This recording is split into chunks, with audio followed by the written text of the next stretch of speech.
tàngal bége jinjeer ndoxu waalo boisson punch. Agence pour l'économie et la maîtrise de l'énergie di AME. ñoo leen di may seen émission ndekki li. gis naa def na fi émission bu nice ak kilifa gi. on a fait une très belle émission xam ne il avait parlé à cœur ouvert ci nouvelles yi nga xam ne moom la ñu mujjee ak moom ngeen mujjee ak moom. je crois qu'on va en parler. xam situation bi toll. man je sais que vous préparez une marche. je sais que vous auriez rencontré opposition société civile à cette question problématique. ok donc mu doon yëfu ñëpp quoi. bu ñu sañoon sax même union des magistrats yi. Aliou Sané coordonnateur du mouvement Y'en a marre léegi. Oustaz Maodo Faye ah sunu gàngaango.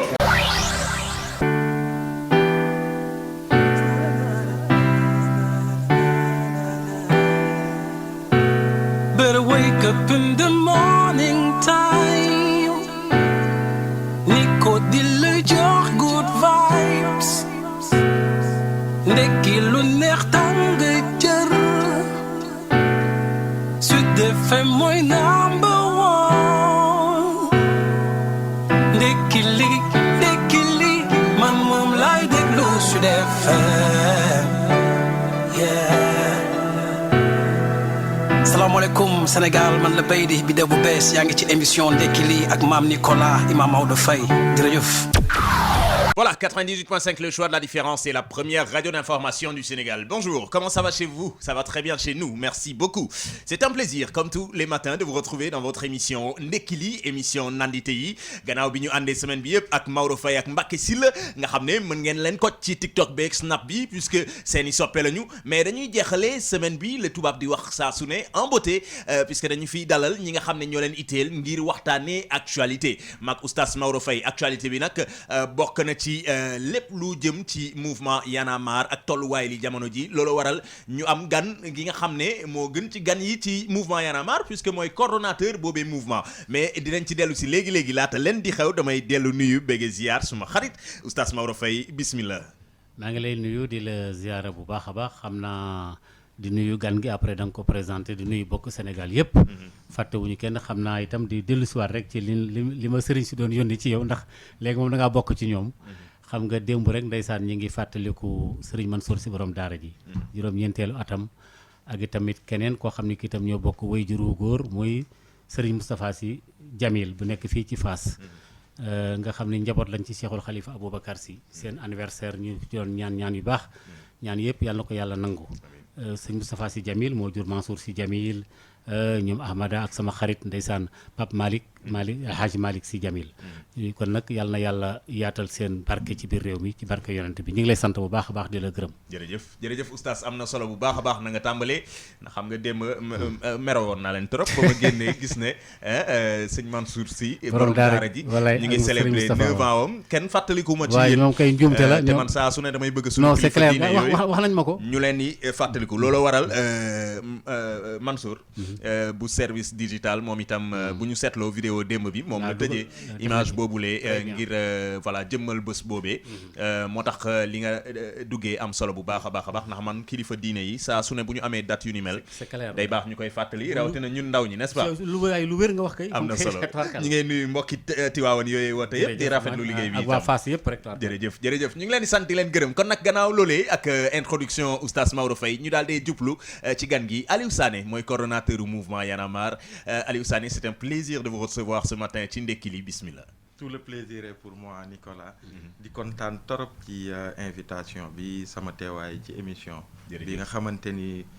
dama koy seetaan lu bëri. parce que c'est joindre l'utile à l'agréable. dans la joie et la bonne humeur. mais en même temps amal ay waxtaan yu am solo. ak ay sénégalais ci mbirum réew mi. di nuyu bu baax a baax oustaz Maodo bi nga xamante ni sopp naa ko lool. yàgg naa di ko suivre. di ko naw loolu ci ay opinion en tant que citoyen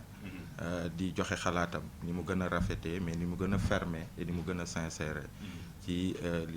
réew mi waaw di rafetlu torop tey teew ak moom ci plateau bi. Macha di nuyu ñëpp ñi ñuy seetaan à travers les ondes de Sud et sur les réseaux sociaux. parce que je vois que aussi l'émission est très bien relayée sur les réseaux sociaux. Effectivement te loolu la dafa ànd ak jamono. ah loolu il faut nga ànd ak jamono c'est important ñu ngi en direct donc ci YouTube ak Facebook jamono yi ngeen mën fa fekk waxtaan bi lee à 11h16 fi may tàmbalee Aliou Sané mooy jël des nouvelles de l'état de santé de Simon xam nañ ne dañu ko génnee prison ndax annoncé woon nañ ne état de santé am demeewul noonu fan ngeen ci tollu jamono yi. jërëjëf Simon Mathiat seeti nañ ko il y a quelques jours. fekk ko ci njabootam. amal ak moom waxtaan pour nemmeeku ko xool santeem fi mu toll. ci lim ñu wax ak soxnaam mooy tout se passe bien dès que mu génn rëbës. médecin bi ko doon suivre après AVC bi. commencé na ak moom process pour def le bilan complet. et puis xool nan lay def pour que ñu jël ko en charge quoi. mu ngi sant yàlla bu baax. mais il a besoin vraiment de décaler wu topp mbirum santeem voilà bu baax a baax. am na solo beneen information bu weesoo Simon xam nañ ne kilifa itam ci gàllankoor yooyu la nekkoon yan xibaar ngeen am jamono yi concernant kilifa d'autant plus que démb ci yenn xibaar yi ñu ngi annoncé ne apparemment il y aurait de bonnes nouvelles qui arrivent parce que apparemment kilifa yàggatul mu war a génn est-ce que da nga koy confirmer am dit. bon gis naa ko comme tout le monde mais li ma mën a wax mooy avocat yi def nañ seen liggéey déposé waat nañ beneen demande de liberté provisoire donc mbir yi mu ngi entre parquet ak juge d'instruction bi donc ñu ngi xaar quoi parce que kilifa amut lenn lu mën a justifier mu des en prison déjà mook Simon yëpp dañ leen waroon bàyyandoo parce que ñoom ñaar ñëpp rempliroon nañu lépp li war ci critère pour que ñu accorder leen liberté provisoire en attendant que procès bi muy am. et encore une fois ñu newuñu ni procès bu mu am de waaw il faut que procès mu am et d'ailleurs ñoom bi ñu demee woon parquet je me rappelle bi ñu leen déféré ba ñu dem parquet ba ñu waxoon suñu avocat yi ni lundi la woon jeudi bi dañ leen di juger flagrant délit ñun ñëpp dañ ci ànd. ñu jàpp ni ñoom ñaar dañu war a ñëw taxaw devant la justice seeni avocat ñëw sur le dossier ñu défendre leen. mais malheureusement mu am ay micmac gars yi chargé dossier bi ba ñu yóbbu leen en instruction donc la seule chose qu'on souhaite mooy que le plus rapidement possible que procès mu am mais comme procès amut ibbi nañu instruction trouver nañu les moyens de ibbi dossier en instruction pour que muy tirer en longueur tey jii ni juge d'instruction déglu na leen dans le fond du dossier bépp sénégalais bi nekk ci situation boobu bu ñu la dégloo ba pare boo rempliré critère de représentation yi nga xamante ni moom la ñu teg que am nga droit am liberté provisoire ñoom remplir nañ ko kilifa ñëpp xam nañ ko il est domicilié fii njabootam a ngi fii et puis il est célèbre jël passeport am et puis à chaque fois que justice soxla ko mu ñëw wuyu ci justice su Sénégal c'est ça donc loolu sénégalais yëpp ñu ngi koy wax li ci ñëw dolleeku nag mooy Thierno Amadou Diallo. loolu dinañ ci ñëw léegi nii damay donc kilifa ci ay nouvelles kilifa. man jot naa ko ce matin il va très bien. il est juste révolté. c'est un militant li muy xeexal nit ñi ci biti ci ay injustice mu ciy taxaw dal na ci kawam il est très serein mais en même temps il a des raisons de plus pour vraiment avoir de la colère contre suñuy institution notamment suñu justice ni muy doxee quoi. laata may jox oustaz Maodo Faye Simon ak kilifa ñooyee nga tudd. est-ce qu'ils sont actuellement toujours membres du mouvement Y'en a marre? non leurs activités sont suspendues jusqu'à nouvel ordre. kon jamono yi bokkuñu Y'en a marre. non jusqu'à nouvel ordre c'est suspendu. d'accord voilà depuis que dossier bi mu ibbee ko. ok oustaz Maodo Faye. bon en fait Aliou ñu ngi lay nuyu di la delloo kàddu yi nga wax ci suñu personne am na solo ñu ngi la koy delloowaat. alors dañoo gis ne Y'en a marre à un moment donné seen bi ngeen di doog a tàmbali arñi bi nga xam ne moom lay àndaloon fitna ji doon def di gaaw di mobiliser. léegi est-ce que force boobu dafa effrité wu wala ba léegi mi ngi fi parce que souvent dañuy gis ne bon en fait pas sax nit ñi sax société bi ñoom ñooy wax naan. Y'en a marre maintenant il n'arrive même pas à mobiliser. parce que dañuy jàpp fii jàpp fële xam nga A plus B plus C plus D doo ko mën a am ay nit quoi. mais est-ce que force bi ngeen daan àndal pour mobiliser ba léegi est-ce que Y'en a marre mën na sukkandiku ci dooley boppam pour mobiliser. nee nañ nag Baro mi nekkoon kii bi coordonnateur bi. Baro il est mu ngi candidat fële à Kaolack quoi. waaw Fadel Barro Fadel waaw nee nañ nag Fadel Barro gënoon tàng Aliou Sané mi moo tax. Ah bon? nee nañ Pourtant, Aliou Sané ba mu ñëwee ba léegi affaire yi dafa loo dafa wàcc. pourtant nit ñi le contraire lañ may coller comme Aliou motif. Aliou gars yi nee nañ ci jamonoy Barro la gënoon tàng ah. pourtant le contraire lañ may coller comme motif. maak nit dof ak gii nekk nañ commissariat central mu am benn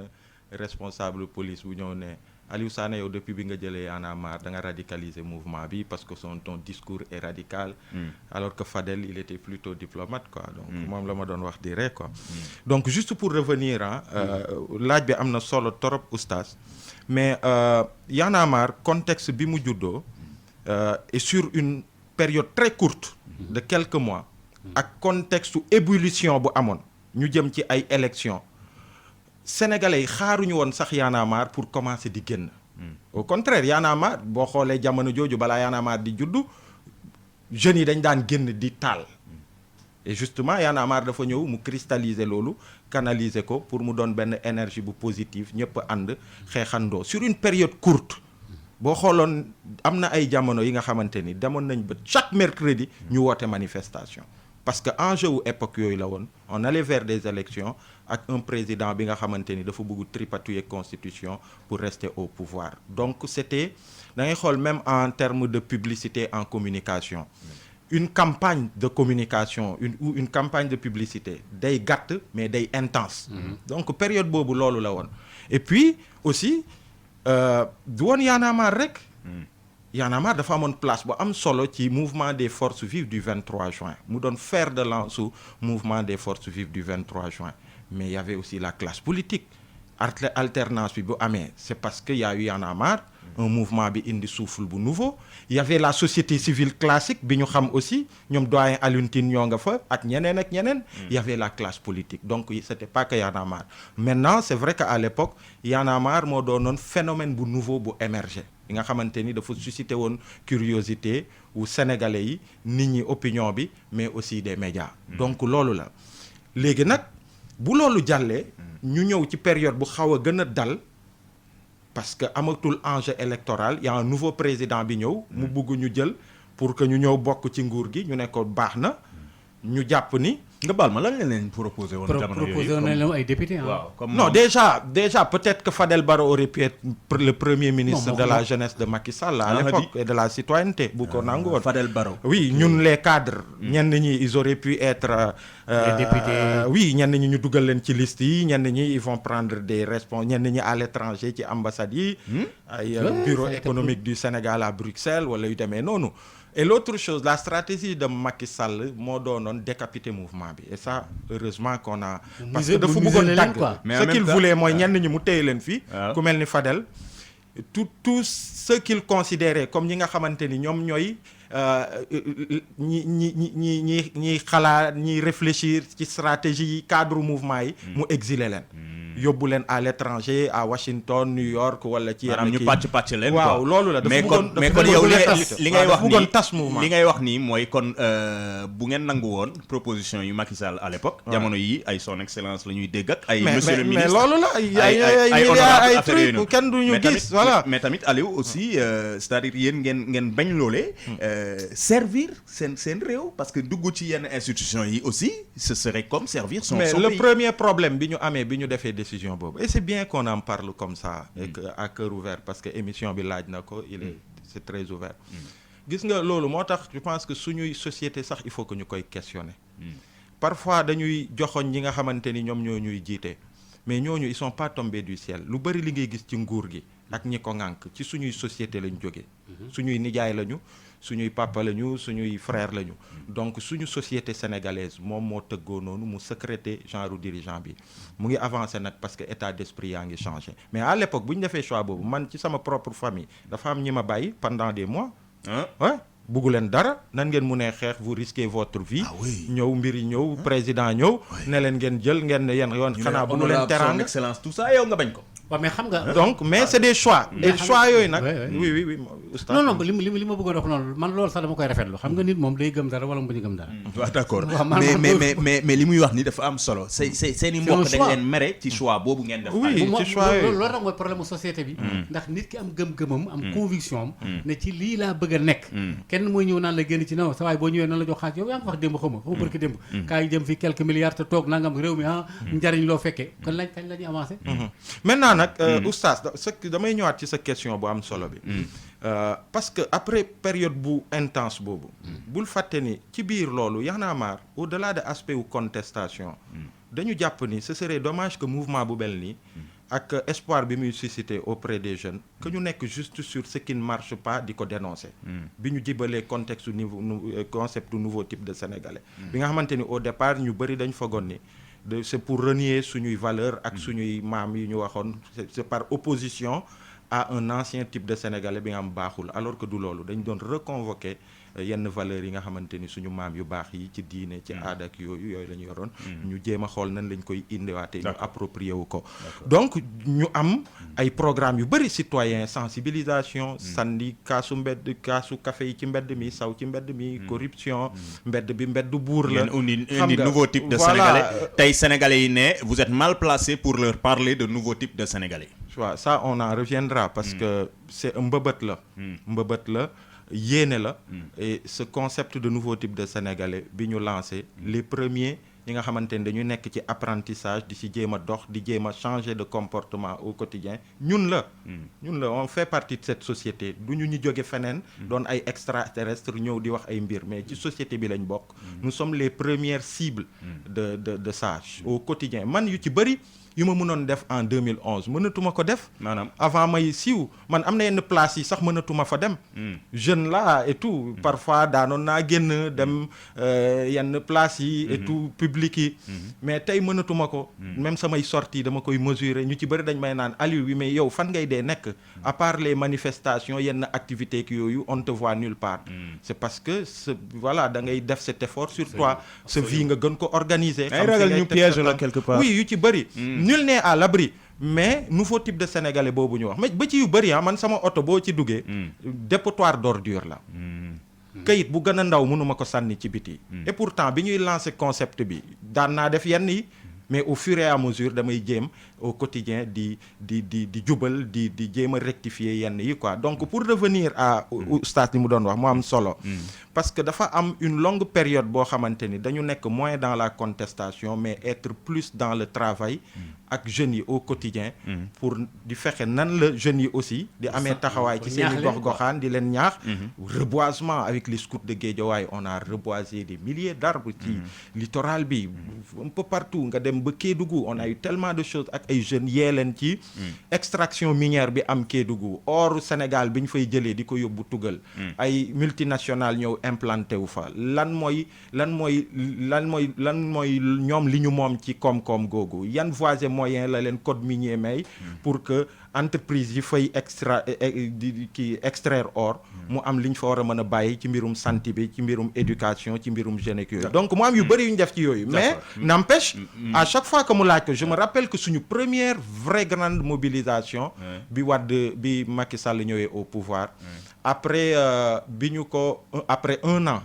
bi ñu mobiliser au place de l'Obélisque pour ne ko dige bor la gor ca wax ja ba gars yi commencé ñu fereesu di ñu naan mais c'est trop tôt un an rek la def ngeen commencé mobiliser wu on s'est dit que c'était important que ñu rappeler ko mais en 2017 lu ëpp tuuru en avril le 7 avril je me rappelle pour man en termes de mobilisation du mouvement Y'en a marre le 7 avril 2017 li ñu def Obélisque même période Wade bi defuñu ko woon allez voir les images encore tout ça s'est passé mais tout ça c'était hier xam nga yaa ngi arrêté wu sànq ba tey ci question Maodo Faye ba ca njëlbeen damay dellu si ne NTS bi ngeen woote woon te ñu bëri gëmoon leen ci ba gunge leen ci sénégalais yu bëri ñu ngi gis ne tey NTS boobu amatul sa raison d'être parce que yéen du ngeen te NTS ci boppam vous n'avez pas montré le bon exemple est-ce que mouvement Y'en a marre eggul ci loolu ñu naan essoufflé ci tubaab maanaam mais je ne comprends pas bu dee par exemple Simon ak Kilifeu ils ont fait des erreurs ils ont fait des erreurs parce que quand même institution Y'en a marre parce que il faut aussi faire la différence Sud FM bi bu amoon ñaari nit yi nga xamante ni dañ leen citer ci ay mbir wala en tout cas qui sont mises en cause ci yenn yi ça ne veut pas dire que mënuñ leen l'institution sud c'est pas possible donc Simon ak Y'en a marre c'est des individus c'est des Sénégalais même ñun Y'en a marre l'institution Y'en a marre moo njëkk ne ni image yi ñu gis ak posture yi ñu leen gis ci vidéo yi vraiment neexuñu naqarlu nañ ko parce que méngoowut ak li nga xamante ni moom la mouvement Y'en a marre di prôner à travers le concept de nouveau type de Sénégalais ñu fësaloon ko ci communiqué sans équivoque ça c'est l'institution buy préserver ce discours sur cette posture sur le NTS donc loolu la et je pense que ce serait vraiment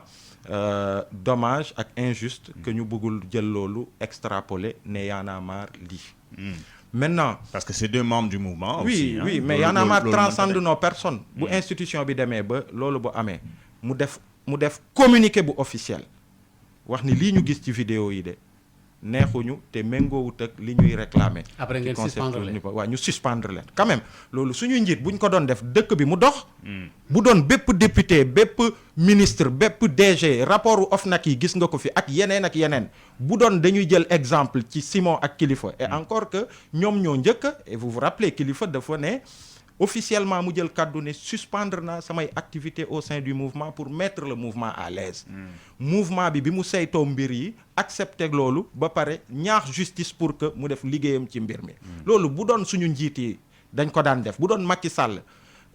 Omar Ñebbe Anne bi ko OFNAC épinglé ci surfacturation yeeg yooyu au niveau du coude mais oui moom bu amoon grandeur soit mu démissionner wala que Macky Sall ne ñu ngi corps de contrôle de l'État moom moo la épinglé ci lii dañu lay jëlee coude ba mbir yi set s'il le faut ñu indiwaat le coude wala nga am promotion mais lan moo am da ngay xool ñu ngi koy mettre en cause coude rapport yi épinglé ko procureur war a autosaisiru pour dem ci biir xool parce que aussi c'est vrai que corps de contrôle yi ñu épinglé la ça ne veut pas dire que tu es fautif mais il faut que procureur mu dem ci biir xool ndax il est coupable ou fautif mais ça n'a pas été fait au contraire lan lañ def Omar Ñebbe Anne dañ ko promouvoir ministre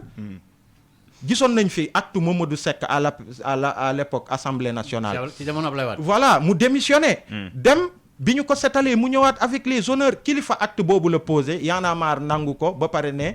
justice def liggéeyam loolu moo doon suñu posture institution et loolu moom je pense que ñu bëri dañ koy kii war nañ ko saluer maintenant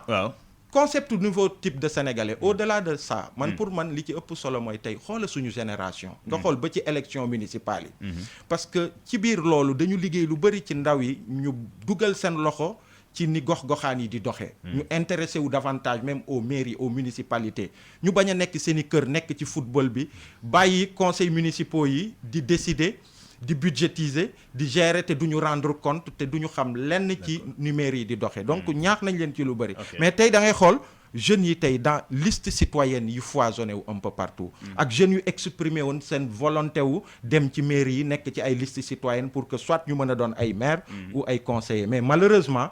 boo xoolee ko ni ñu charte yi ñu teg dafa metti ba en termes de millions 15 millions pour pouvoir prétendre avoir une liste ci sa gox-goxaan ça veut dire que soit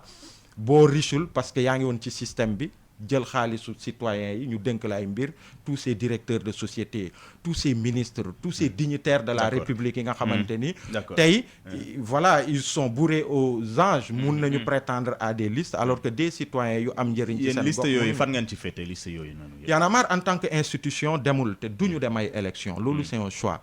mais sur les collectivités locales Y'en a marre toléré na pour que Y'en a marriste bu amul responsabilité mun nga ci sa gox-goxaan doon conseiller municipal doon leneen ak leneen ak leneen. D'accord loolu leer maintenant à un autre niveau pour s'engager en politique comme Fadel Barro l'a fait il faut que tu quittes. D'accord loolu leer na yéen a ngi ci ndekki li émission nante yi fàttali mbokk yi ne ñu ngi en direct ci YouTube ak Facebook jamono yi le Oustaz Maodo Faye. voilà xam nga Nicolas sax daf la dog ci problème mu tiers bi ñu bàyyi ak yooyu xaw ma ba xam nañ ci desiwaat ak léegi noonu ko bàyyi ak Nicolas mais dafa mel ne dafa am benn baat bu ngeen di faral tudd yoon a ngi jéng yoon a ngi jéng moom si dafa yaatu lool ci wolof wala yoon jéng na ak lu ci mën a am lu tax ngeen tuddee loolu yoon a ngi jéng dafa am ay preuve yu ngeen am pour wax ne justice bi jéng na wala da ngeen a dund loo xam ne lii kenn xamul lu muy firi wala qu'est-ce qui se passe. dama lay jox benn exemple un premier exemple Oustaz Guy Marius Sagna am na quelques mois ci ginnaaw 6-7 mois mook ay yeneen concitoyens dañu dem Malicounda ay population invité leen pour waxtaan ci mbirum problème foncier bi fa am gendarmerie nationale mu ngi taxaw ñu dóor leen xotti seen yére xëpp leen suuf violenté leen ils ont eu la chance am des vidéos am ay tur ay sant ak ay numéro de téléphone ci ñi leen doon violenté. oui ñu def liste bi def seen plainte dem déposer gendarmerie et bi ñu jógee ci loolu ñoom gii dafa am incapacité de travail ba 5 jours ndax yaramam ni mu tëccoo woon ñu dem gendarmerie déglu leen ba tey dara amul. zéro. foofa la affaire yi départ. ba tey dara amul et pire quelques semaines après Guy Marius Sagna mu bind ci Facebook am naqar bi mu am ci suñu gendarmerie nationale boo xamante ni day fa doon institution bu war a tëddee ñaaxaanaay traiter tous les dossiers avec la même célérité mu waxu Malicounda bi ak yooyu mu joxe une opinion sur cette gendarmerie en tant que citoyen ñu dem jàpp ko dem tëj ko kaso 1 mois. Ah oui. Ok. yaa ngi tudd Guy Marius Sagna. Juste benn da ngeen di faral di partager lu bëri ay combat yéen nag Guy Marius Sagna te ngeen di fusionner benn yoon parce que apparemment vous avez les mêmes combats. Nicolas yow da nga speed torop balaa waa ci foofu xaaral ma taxaw tuuti ci yoon a ngi jeng bi dama commencé exemple Guy Marius Sagna ba citoyen lambda bi les citoyens sénégalais ne se retrouvent pas à travers cette justice là il y a tellement de citoyens sénégalais yoo xamante ni mbir ci ay béy ci ay xar yu ñu xawma lan wala ginaar ñu ngi rëbës ñu fàtte leen fa alors que de hauts dignitaires ñu ngi fi boo bokkee ci nguur gi kenn du la laal nga jël exemple par exemple tey lan mooy ndeyu ñoom kilifa célérité bi procureur bi entre DIC ak procureur ak mandat de dépôt instruction nga xool tey député yi depuis 3 mois ça traîne nga xool Bougazeli il a même failli il a même eu le toupet ci ay affaire crime financière ñëpp gis nañ fi et pire vidéo boobu génnoon ci moom te man naqarlu ko parce que pour man kenn warul filmer nit à son insu ba pare di ko diffuser mais après dafa génn attaquer suñu gendarmerie ne institut gendarme yi ko jàpp dañ ko laajoon xawma 50 millions pour que yëf yi mu bañ a jëm kaw mais loolu amut attaque bi gën a garaaw contre notre institution la gendarmerie gii ñu ngi ko tëj pour 1 mois et moom Bougazeli lu ko ci fekk parce que juste il est Bougazeli qui appartient à l'APR et qui est de la majorité qui est protégé mun naa la wax yeneen ak yeneen nga xool ces députés niñ ci yéexee nga xool l'opposant Ousmane Sonko bi affaire dossier Ousmane Sonko bi jógee fii mais ils ont voulu aller tellement vite que ñu def ay erreurs ñu salfaañe ay droits am sénégalais yëpp naqarlu ko li jógoon en mars c'est pas forcément parce que ils sont des militants de Ousmane Sonko nous on n'est pas des militants de Ousmane Sonko man mois de mars laay soog a toog ak Sonko nii di waxtaan bi affaire yi amee ñu ne lii il faut que ñu dem déglu ko xam li xew. ci laay soog a nga baal donc injustice yooyu nga baal ma yi ngeen di wax nii yëpp dénoncé ngeen ko dénoncé ti ko Sénégal yi digg nañ ko mais li ngay wax nii nga ne Ousmane Sonko vous n'êtes pas avec lui. mais Y'en a marre non Y'en a marre mouvement la boo xamante ni le choix mooy munoo bokk mouvement Y'en a marre ba pare ngay affilié wu à un parti politique ou bien que sax bu campagne jotee que ngay joxe consigne de vote c'est pas possible. mais da ngeen di ànd ak Ousmane Sonko souvent aussi. non non on vous voit beaucoup ensemble. Ousmane Sonko comme keneen ak keneen. et ça j'y réponds encore. mais pourquoi est-ce que sur des combats de principe comme en 2011 bi ñu nee démocratie c'est-à-dire suñu démocratie suñu constitution ñëpp jóg parmi lesquels Macky Sall en premier en question. Pourquoi est-ce que tey quand on parle de démocratie ñu foog ni les politiciens mais leaders politiques yi c'est des Sénégalais comme nous bu ñu nee démocratie man j'ai pas de problème à ce que bu dee démocratie moo ñu tax a jóg que ma taxaw nii Ousmane Sonko nekkee na le Alioune Tine nekkee na le Khalifa Sall nekkee na le keneen ak keneen parce qu'on est tous des Sénégalais dafa am cause yoo xamante ni bu jógee ça transcende nos appartenances d'ordre xawma mouvement ou bien parti ñun amuñ ci benn problème mais tey am na li nga am sénégalais yi moom c'est clair dans leur tête Y'en a marre est un mouvement qui donne jamais de consigne de vote Y'en a marre est un mouvement bi affilié wul à aucun parti c'est un choix c'est pas que sax mais c'est un choix. Y'en a marre est un mouvement qu'on voit souvent avec Ousmane Sonko ou le parti Pastef Y'en a marre est un mouvement qu'on voit souvent avec Guy Marius Sagna Frapp France Dégage ba léegi tontu woo ma ndax fas yéene ngeen fusionner un jour ou pas. C'est une très bonne question Nicolas. Pour man c'est ce qu'il faut éviter il faut de la diversité dans le militantisme au Sénégal. Gis nga même parti politique yi nu ñu caporaliser espace politique bi parfois pourquoi est-ce que mais ñun Y'en a marre ñu ngi ci démocratie ñu ngi ci citoyenneté di ñaax xale yi pour que ñuy reboiser pour que mais ñoom Guy Marius Sagna frappe aussi à la pertinence d'exister en tant qu'une organisation bi nga xamante ni beneen pàcc la ñuy gën a wëyee c'est-à-dire sur les questions de souveraineté sur des questions loolu dafa baax et il faut qu'il y ait aussi nitu dëgg valeur qu'il y ait d'autres mouvements et à chaque fois loolu laay wax un peu sax ci question yu muy posé di naan non léegi pourquoi ci question bi dégguñu mouvement Y'en a marre frappe lañ ci dégg ma ne mais loolu c'est une bonne nouvelle pour le Sénégal pourquoi est-ce que pendant 10 ans Y'en a marre moo war a am monopole engagement citoyen dans ce pays bu amee lu jóg rek ñu ne il faut Y'en a marre. Pour yow la diversité non la diversité c'est bien et puis il y a de nouvelles énergies qui arrivent Y'en a marre tey jóg na mu inspiré au Sénégal en Afrique et ailleurs dans le monde tu vois et c'est important que derrière Y'en a marre que d'autres mouvements naissent ñuy attaqué wu à d'autres problématiques mu am cette diversité d'acteurs loolu c'est une bonne nouvelle mais dire que ñu fusionner pour man vous n'y pensez pas il faut même pas le faire parce que baaxul ci réew mi. d'accord laata ma joxaat oustaz Maodo Faye sànq mu ngi koy junj benn ci information bi mujjee fan yi mooy la sortie de Thierno Diallo mu janoo woon ak Pape Alé Niang def ci ay déclarations yu doy waar ñenn journalistes yi gis ne dafa gën a enfoncé kilifa mi nga xam ne mu ngi ñu fàttali ci kaso bi ba léegi par rapport ak déclaration yooyee Thierno Diallo waral coow li lépp def yéen Y'en a marre nag ngeen ko jàngatee. man awma lenn lu ma ci wax parce que bu ma ci waxee rek day am lu ko neex ñi ko ŋànk nekk ci ginnaawam dañu am lu leen neex Thierno Diallo il est clair que sa sortie est une mission sa sortie c'est une mission déglu ngeen ko bu baax sénégalais yi ñu ngi ànd ak seeni xel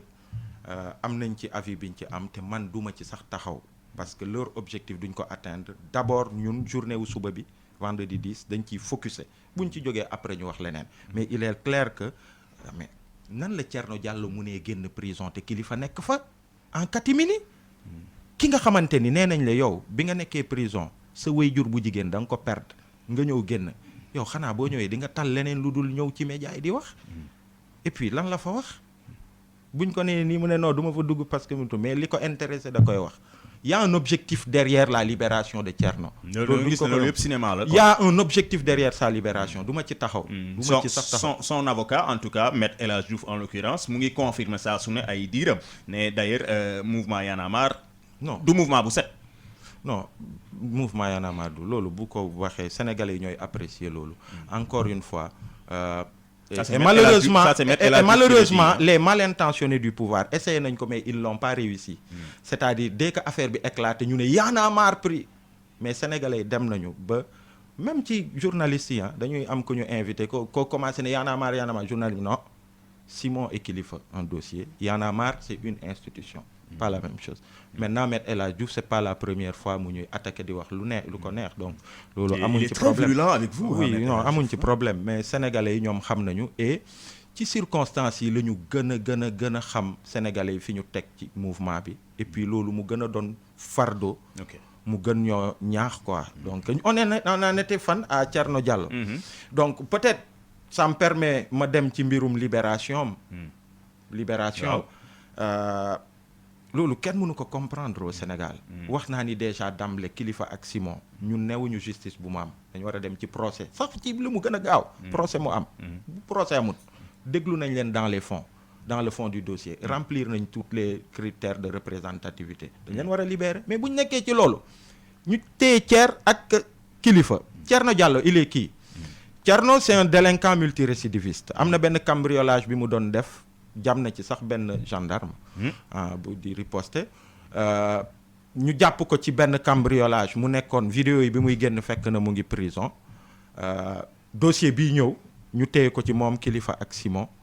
ba pare ci kaw loolu plainte Kilifeu ñëw fekk ko fa te plainte Simon ko fay fekk si encore mais kooku nan lañ ko mënee libérer bàyyi Kilifeu en prison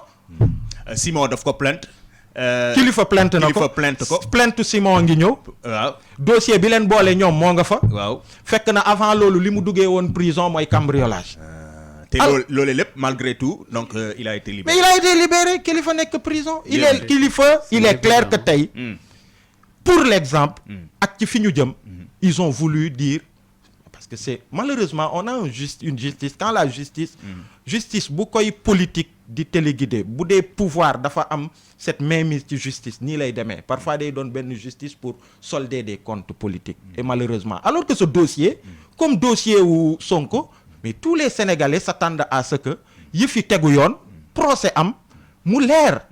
am na solo Aliou Sané, coordonnateur du mouvement Y'en a marre, une chose est claire en tout cas c'est que pour tout citoyen tout humain doté de bon sens bu fekkee ne dañuy doxal mbiri ci yoon na ko kilifa gi daan waxee soit dañuy mettre ñëpp dans le même sachet wala ñu génne ñëpp de ce sachet là parce que munoo bàyyi affaire wu faux billet yu kenn xamul bu ne weng aussi ba pare topp leneen aussi loolee jar na laajaat et puis loolu day indi jeexi jaaxa saa su nekk Nicolas un autre détail sur la procédure. waaw vite fait mooy ay preuves ay éléments yu ñu collecté de façon frauduleuse c'est-à-dire les vidéos yi nga xam dañ ko collecté ci anam yi nga xamante ni yoon daf ko dàkk procureur mënu ci sukkandiku pour topp nit c'est pas possible. D'accord. benn exemple bi ñuy joxe 2019 mooy soxna yooyu filmé woon policier bi nekkoon ci cas corruption bi ñu ko yóbbee ci yoon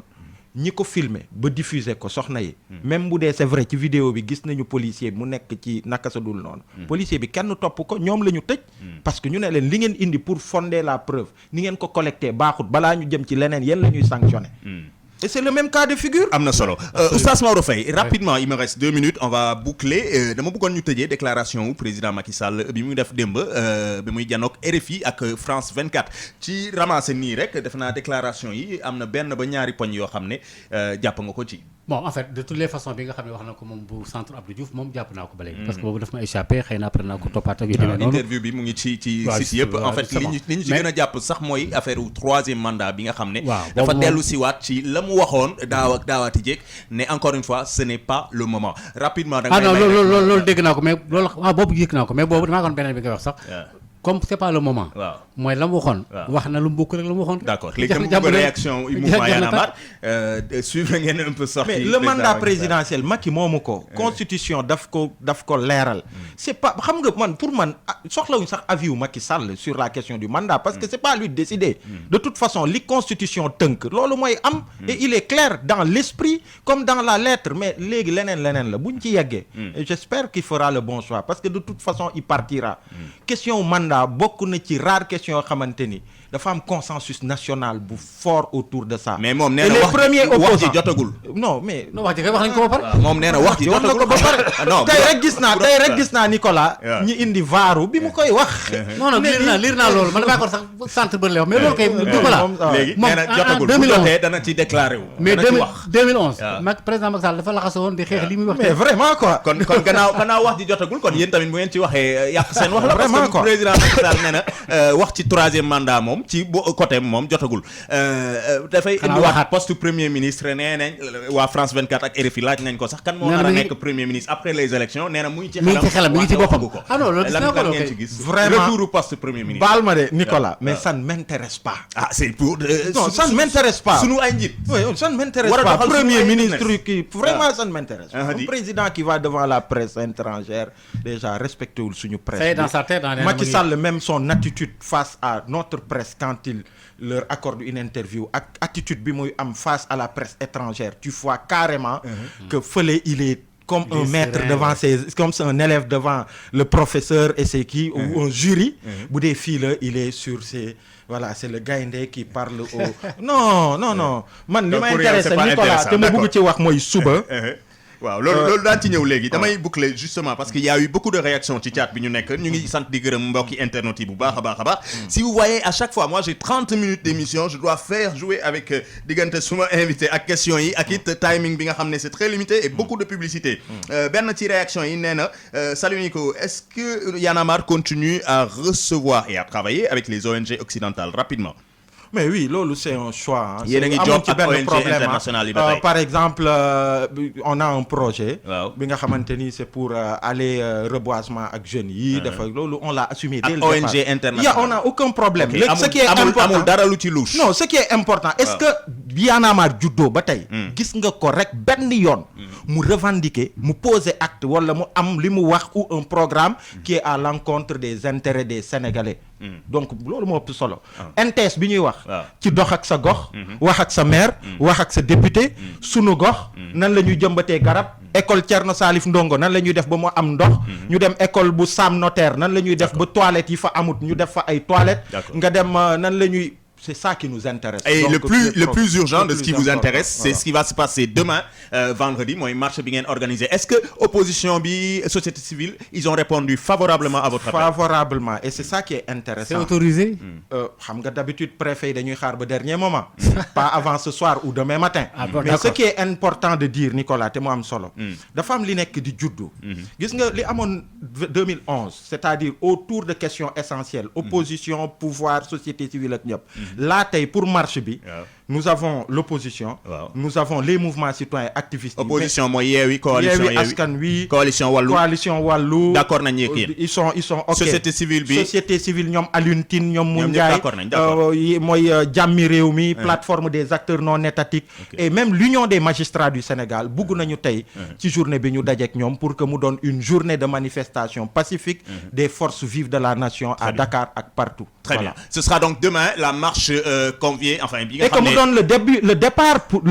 début de quelque chose. Nous baña donne marche bi rek ñu arrêté wu. Mais il faut que nous dem vers les assises de la justice. Li assises yi wax, li commission Amadou Mokhtar Mbow wax, lépp ngi fi ci suñu justice. Ban pression la ñuy exercer sur Macky Sall pour que mu respecte Sénégalais yi, bàyyi suñu justice mu tëg dee njaaxaan. Très bien. Merci beaucoup Aliou Sané, coordonnateur du mouvement Y en a marre. Je vais me faire taper tay parce que publicité yaa ngi ñëw te gars yi ñu ngi war a ñëw ci xibaar yi. Oustaz Maodo Faye maa ngi lay sant bu baax di la. maa ngi lay sant bu baax a baax merci beaucoup Aliou Sané, c'était un plaisir ñu dalal la. Et puis rendez-vous xam naa taskatu xibaar yi danañ gën a ñëw ci marche bi nga xam ne Y en a marre woote na ko ce vendredi ak frappe voilà frappe France dégage opposition bi nangu wuy si ko ak société civile bi loolu yëpp dinañ xool marche bi Y en a marre woote ce vendredi nan lay mujjee ñu ngi leen di sant di leen gërëm amati mbégte. C'était le dernier numéro Ndeki Li de la semaine. Merci à l'équipe technique, merci à l'équipe digitale. Je vous souhaite de passer un excellent week-end. Sortez de Dakar, Dakar n'est pas le Sénégal. On se retrouve la semaine prochaine. Visez la lune. Salut. Ndeki Li daal ca dëgg-dëgg mooy émission nandite yi. Ndeki Li émission nandite yi. tàngal bége jinjeer ndoxu waalo boisson punch. Agence pour l'économie et la maîtrise de l'énergie de AME. ñoo leen doon may seen émission Ndeki Li.